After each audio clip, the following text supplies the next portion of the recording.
فرمایا شیطان ان سے پھر رپورٹ مانگتا ہے، بھائی رپورٹ لاؤ،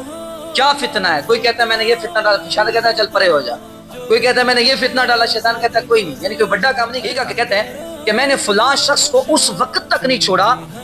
جب تک اس بندے اور اس کی بیوی کے درمیان میں نے جدائی نہیں ڈلوا دی۔ صحیح مسلم کی حدیث نمبر 2813 ہے،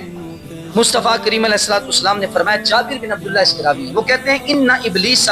یادہ عرشہ علی الماء ثم یبعث سرایاہ، فرمایا بلا شبہ شیطان پانی کے اوپر آ کر کے اپنا تخت بچھا لیتا ہے، فتنہ اور فساد پھیلانے کے لیے، برے اعمال کو اچھا کر کے دکھانے کے لیے وہ اپنی ٹیم تشکیل دے کر کے زمین میں پھیلا دیتا ہے۔ توجہ کریے گا، فَأَدْنَاهُمْ مِنْهُمْ مَنْزِلَةً أَعْظَمُهُمْ فِتْنَةً، شیطان کا سب سے زیادہ قریبی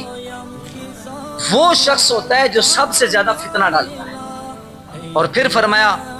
ان میں سے ایک آ کر یہ کہتا ہے، یعنی وہ جو شیطان کا قریبی ہوتا ہے نا، جو فتنہ جتنا پھیلائے گا اتنا قریبی ہوگا، فرمایا شیطان ان سے پھر رپورٹ مانگتا ہے، بھائی رپورٹ لاؤ، کیا فتنہ ہے؟ کوئی کہتا ہے میں نے یہ فتنہ ڈالا، شیطان کہتا ہے چل پرے ہو جا،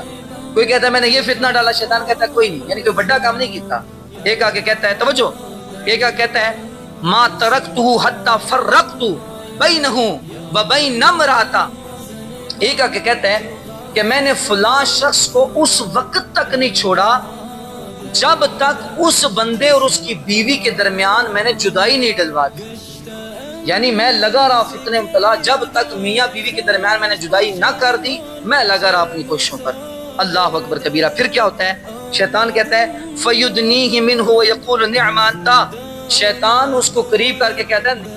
تو ہی تو میرا خاص ہے، تو نیڑے آ جا، اور شیطان اس کو اپنی قرب دیتا ہے اور پھر کہتا ہے تو بہت اچھا ہے، یعنی تو بڑا اچھا بچہ ہے،